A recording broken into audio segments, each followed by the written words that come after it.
사람은 자기 몸에서 나는 냄새를 잘 맡을 수 없다고 합니다. 이 사람의 오감 중에서 후각이 가장 빠르게 적응하기 때문인데요.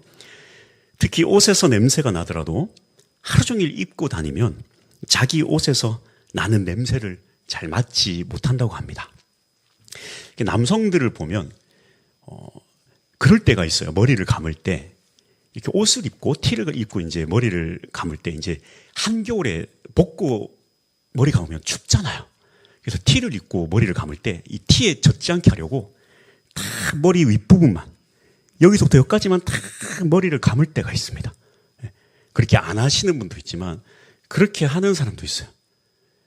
젊었을 적 저 같은 사람. 문제는 뭐냐? 이 남성들 몸에서 이 호르몬, 피지가 가장 많이 분비되는 곳이 이 뒤통수 아랫부분과 이 귓볼 뒷부분입니다. 이 사춘기 때부터 엄청나게 거기서 피지가 분비되지만 또 이 부분이 사각지대인 분들이 많아요. 예. 그래서 머리 감을 때도 거의 여기를 손대지 않습니다. 예. 그리고 샤워할 때도 딱 몸만 씻어요. 그래서 어떤 사람은 며칠, 몇 달을 물 한 번 안 댈 때가 있습니다. 예. 남자 냄새 엄청 나는데 또 자기 코에서는 그 냄새가 안 나. 예. 제가 그랬습니다. 군대 가기 전까지 몰랐어요. 군대를 갔더니 너 일로 와. 너 씻을 줄 몰라? 남자는 말이야 이 밑에 여기를 잘 씻어야 돼. 그때 알았어요. 지금은 냄새가 안 납니다. 네. 그렇다면 내 몸에서는 어떠한 냄새가 날까? 이것을 확인하는 방법이 있다고 하는데요.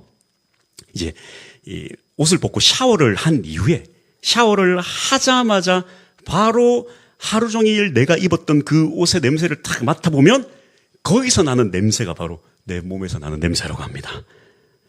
우리는 하나님 나라를 대표하는 하늘 대사들입니다. 이 대사가 업무를 진행할 때 가장 기본적이면서도 가장 중요한 것은 바로 복장입니다. 대한민국 대사가 국빈의 자리에 추리닝을 입고 간다면 세계 뉴스에 나올 국제적 망신이 되는 거죠. 그래서 대사는 반드시 나라의 품격에 맞는 이 옷을 입어야 하는 사람입니다. 17절은 이렇게 시작합니다. 그러므로 무슨 말인가?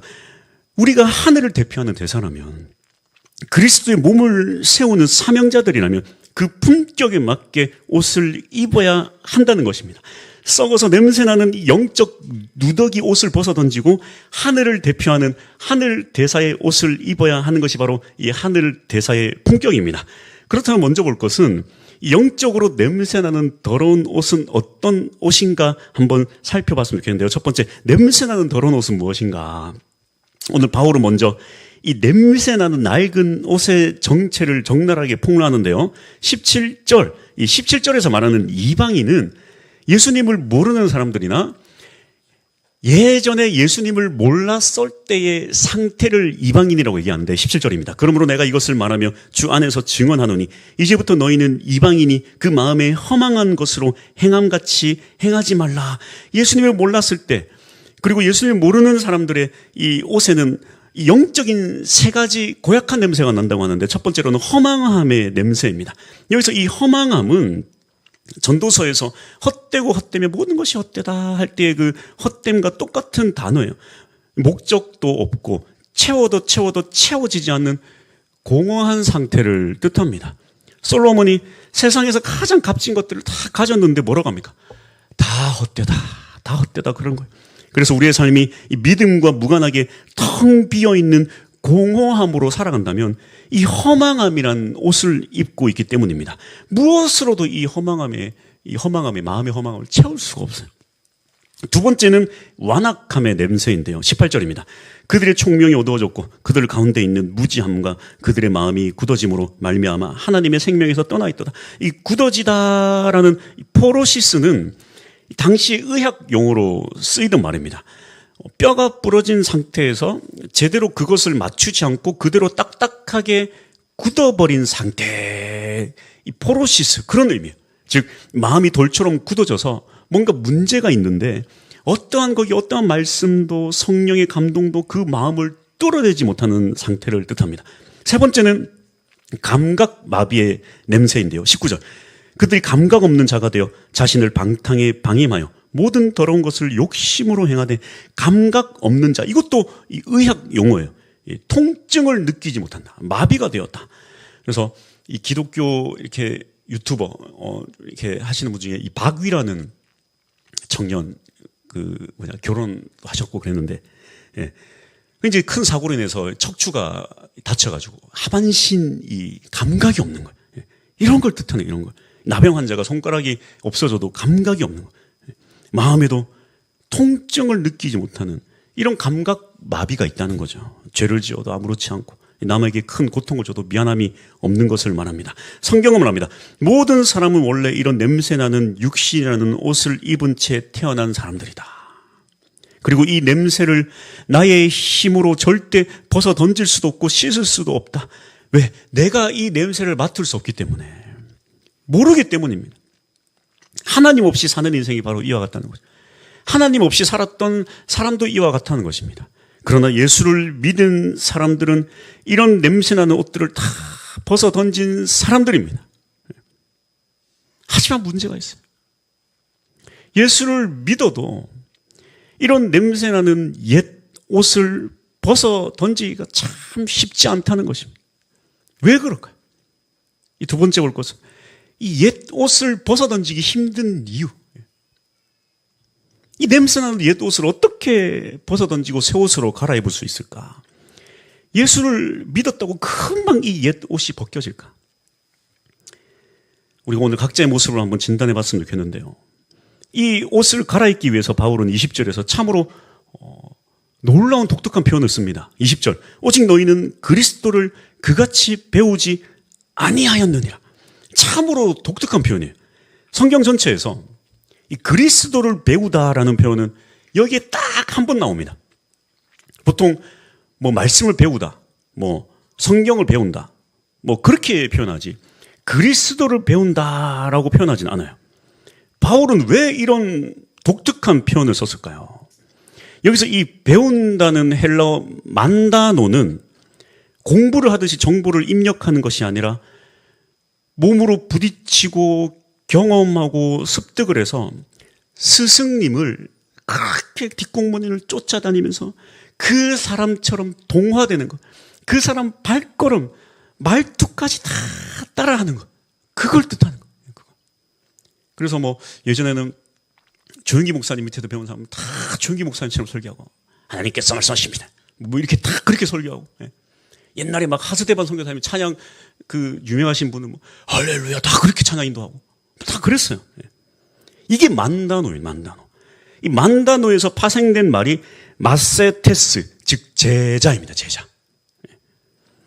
즉 성경에서 말하는 제자라 함은 스승님과 같이 밥 먹고 같이 자고 같이 웃고 같이 울고 그 스승님의 모든 말투, 행동, 발걸음 하나하나까지 그대로 흡수하는 것을 뜻하는 게 이게 바로 성경에서 말하는 제자입니다. 그럼 여기서 이제 한 가지 의문이 있는데 21절을 잘 보면 진리가 예수 안에 있는 것 같이 너희가 참으로 그에게서 듣고 또한 그 안에서 가르침을 받았을진데 이게 좀 의아해요. 왜냐하면 아니 바울이 보니까 너희가 그에게서 예수님에게서 듣고 예수님에게서 가르침을 받았다라고 얘기하는데 이게 말이 되는가? 아니 예수님의 제자들이야 예수님과 함께 3년 반 함께 하면서 예수님에게 배웠다지만 에베소 교회 교인들이 무슨 예수님에게 이런 걸 배웠습니까? 우리도 마찬가지. 우리가 무슨 예수님에게 직접 배워요. 어떻게 예수님에게 직접 듣고 합니까? 이게 그렇다면 이게 직통계시를 뜻하나? 직통계시? 뭐 사람 필요 없고 예수님께 직접 다 배워야 되는 것인가? 여러분 직통계시하면 큰일 납니다. 지금 요즘 뭐 지리산 자락에 예수가 한 10명 있다는데 직통계시 주장하면 지리산 11번째 예수가 될 수 있어요. 사실 이 말은 뭐냐면 정확하게는 에베소 교회는 바울이 세웠고 사실 그들을 가르치고 그들에게 복음 전하고 가르치고 다 한 사람은 바울입니다. 바울. 그러니까 이 표현이 뭐냐면 바울의 입을 통해 가르침을 받고 배웠지만 바울은 예수님에게서 너희가 배웠다 이렇게 표현을 하는 거예요. 이것이 바로 예수님을 배우는 영적 원리입니다.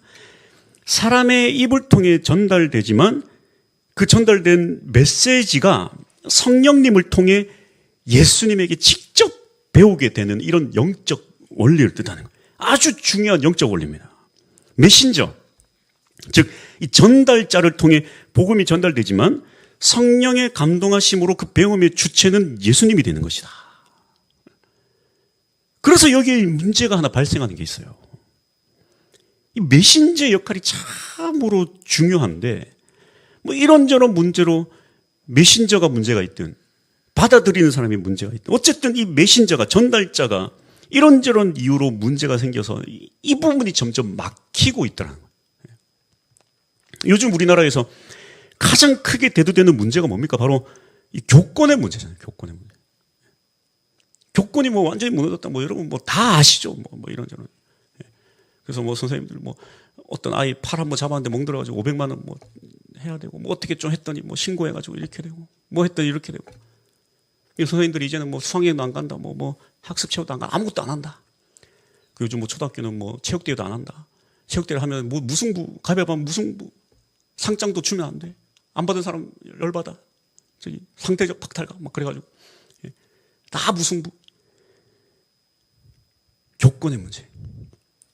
부끄럽게도 우리나라가 이 OECD 국가 중에서 선생님에 대한 존경심이 세계 최하위 수준이라고 합니다.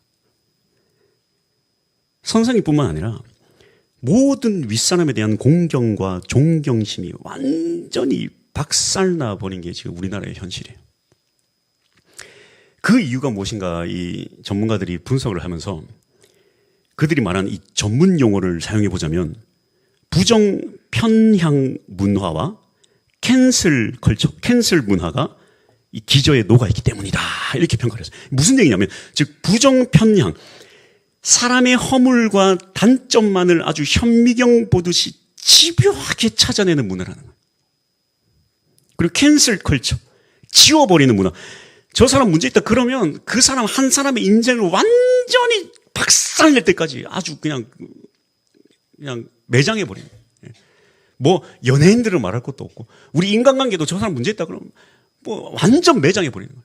학교 안에서도 요즘은 폭력으로 왕따 안 시킵니다. 이 DM 왕따라고 해가지고 이 DM의 초청에서는 걔를 완전 투명인간 취급하는 거예요. 이런 어떤 사회적 문화가 그 기저에 아주 우리나라에 만연하게 자리 잡고 있기 때문이다라고 분석을 합니다. 그러니까 이게 뭐가 문제냐면 아이들이 배워야 될 때가 있어요. 누군가에게 배우고 습득해야 될 때가 있는데 어릴 때부터 그렇게 배우는 제자로서의 모습이 아니라 재판관으로서의 모습으로 살아가게 된다는 거예요. 누군가에게 배워야 할 나이에 더 먼저 뭘 배우냐면 남 판단하고 비판하는 것부터 배운다는 거예요. 이것이 바로 배움이 필요할 나이에 배움이 박탈돼 버린 아주 슬픈 문화예요. 부정편향 문화고 캔슬 문화예요. 그래서 과거에는 스승이 좀 허물이 있어도 그래도 배울 점이 있다. 그러면서 어떻게든 배우고 본받고 하려고 했는데 지금은 뭐 무언가 배우기에 앞서 다 SNS로 배우고 미디어에서 배우고 무언가 존경해야 될 사람 없어요. 리스크가 너무 커. SNS에서 배우고 AI한테 배우고 친구한테 배우고 이 리스크가 너무 큰 거예요. 올바르게 배울 수도 있겠지만 거의 그렇지 못해요. 그래서 먼저 타인을 비판하고 정죄하는 법부터 가장 먼저 배우는 거예요. 학교에서 선생님이 조금만 좀 문제 있다면 바로 핸드폰 꺼내가지고 촬영해가지고 올려버립니다. 존경 같은 거 없어요. 근데 이게 정말 무서운 게 뭔지 아십니까? 이게 정말 무서운 것은 이 비판의 끝은 바로 부모가 됩니다. 비판이 남만 비판하고 끝나지 않아요. 이 비판의 끝은 부모예요. 사법 통계에 따르면 남을 존중하는 법을 배우지 못한 아이들은 거의 상당수가 존속 폭력으로 이어진다라고 통계가 나와 있어요. 즉 폭력까지는 아니더라도 존경을 배우지 못하고 존중을 배우지 못하고 남 비난하고 남이 문제다 그런 것만 배운 아이들의 그 끝은 결국 그 대상은 부모가 된다는 거예요. 그래서 평생 인생을 던져 키워줘봤자 이 비판만 배운 아이들은 당신이 나한테 해준 게 뭐냐. 결국 부모도 배울 것 하나 없는 단점 투성이의 정죄의 대상이에요. 100을 잘해도 하나 잘못하면 정죄의 대상이에요. 존경을 못 배웠으니까 당연히 부모도 존경하지 못하는 것입니다. 누군가를 본받고 싶고 따라하고 싶고 배워야 할 인생에서 가장 소중한 그 시간에 세상 모두를 비난하고 결국에 가장 소통하고 사랑해야 될 부모까지도 비난하고 뭐 선생은 이제는 뭐 추락한 지 오래됐고 그 누구에게서도 배움을 얻지 못하는 결국에 가장 쓸쓸한 인생이 된다는 거예요. 나만 바라보고 살아야 돼요. 이 슬픈 상황이 지금 현재 우리나라가 세계 1위라고 합니다. 슬픈 일이죠. 무조건 까고 보는 이런 날카로운 비판과 정죄 앞에 누가 살아남을 수 있겠습니까? 사람이 아무리 최선을 다해도 단점 한두 개 부각시켜버리면요 답이 없어요. 그런 세상이라는 것입니다. 당연히 교회에서도 마찬가지예요.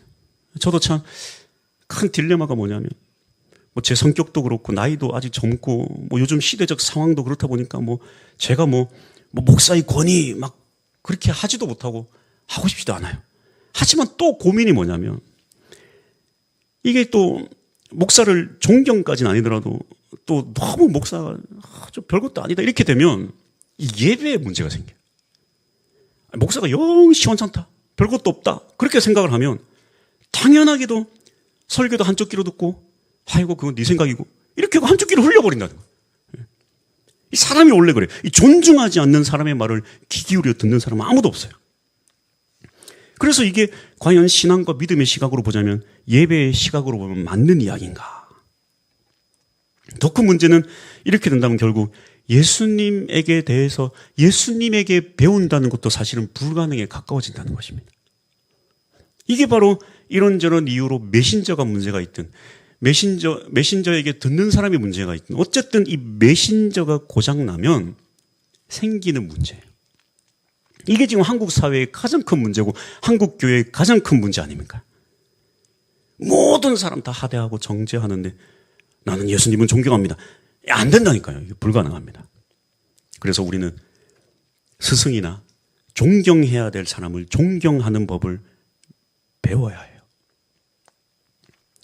목회자도 마찬가지입니다.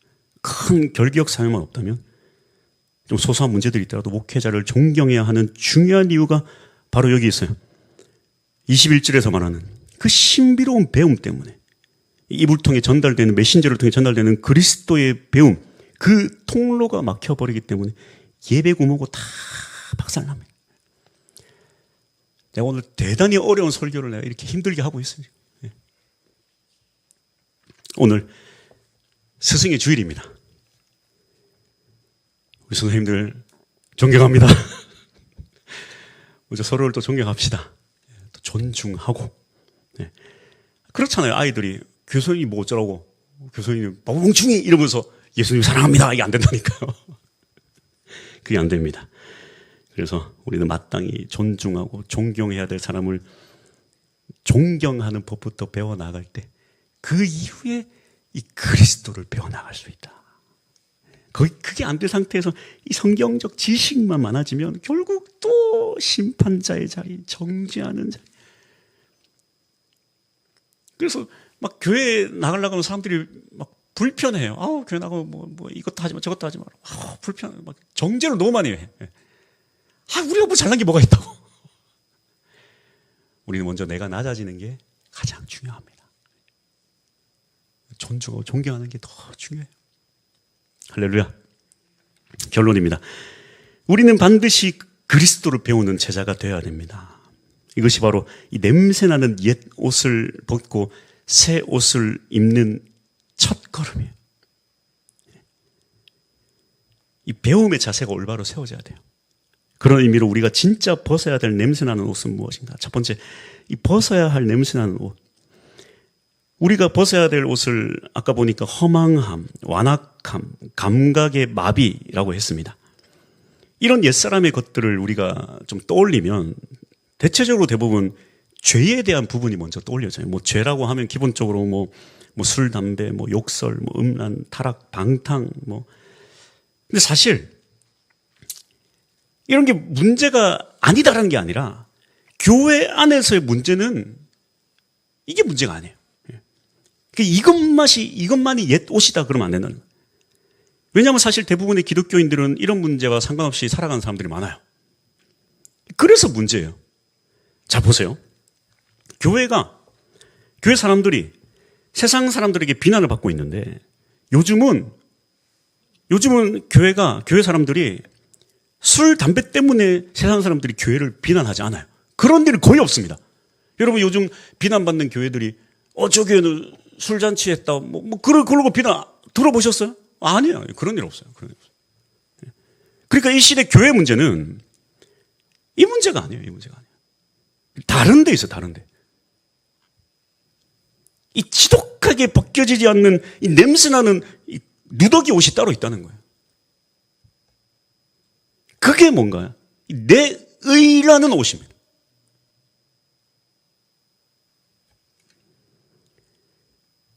내 냄새를 내가 못 맡는 것처럼 이 내 의가 바로 이런 역할을 해요. 내 냄새를 내가 못 맡게 해요. 바리새인의 비극이 이런 거 아닙니까? 절대 벗겨지지 않는 이 의의 옷을 가장 두껍게 입었던 사람들이 바로 바리새인들입니다.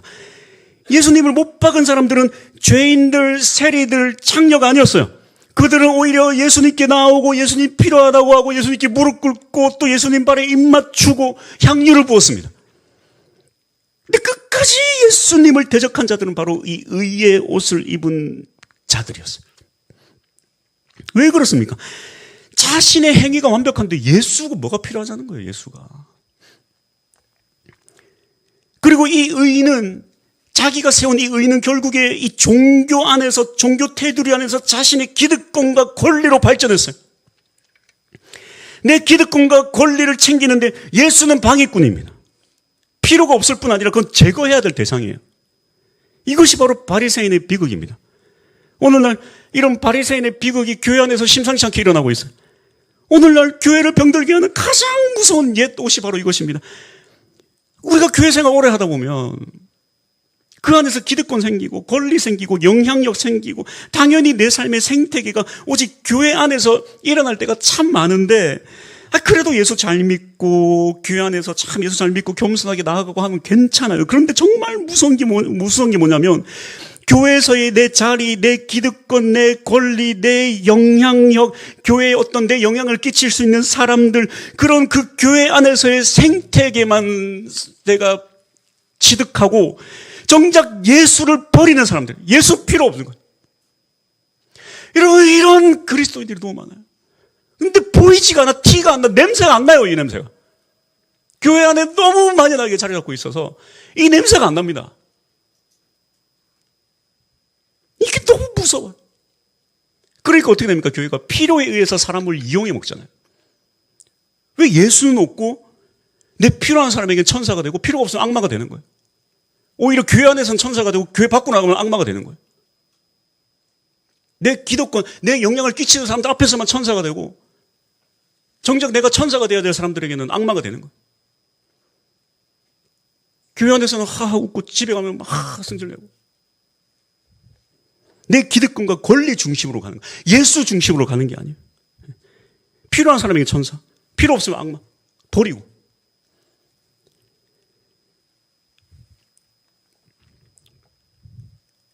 이게 냄새가 안 나는데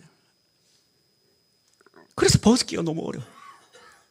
교회 전체가 그 안에 들어가시면 아무런 냄새가 안 나요. 이거 냄새나게 하는 방법은 단 한 가지예요. 예수 그리스도가 필요합니다.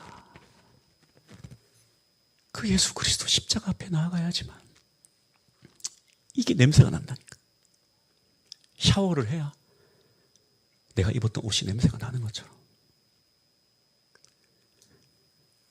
지난번에 그 뭡니까 저기 봄의 귀향곡 하는데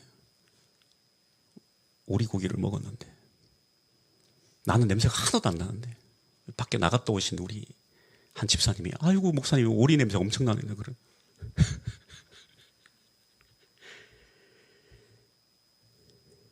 우리가 입어야 할 옷 두 번째 무엇인가? 우리가 입어야 될 새 옷 24절입니다.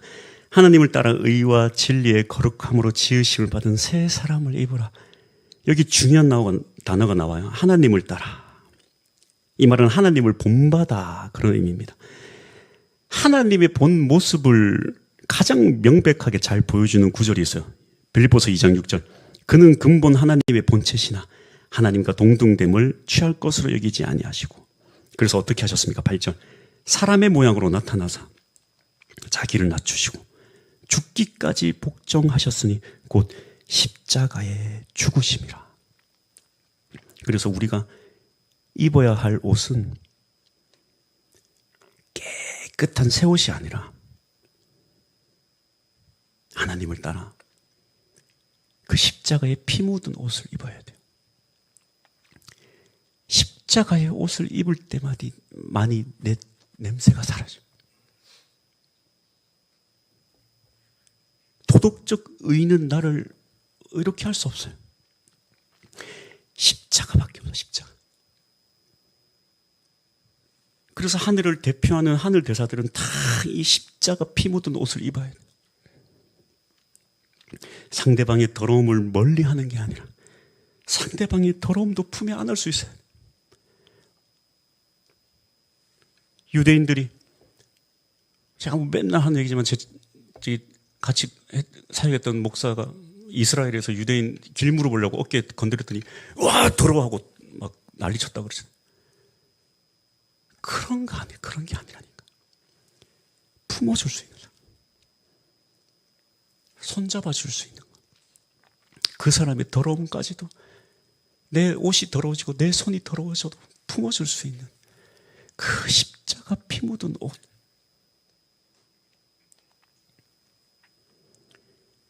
이 하늘 대사의 품격은 바로 여기서 나오는 거예요.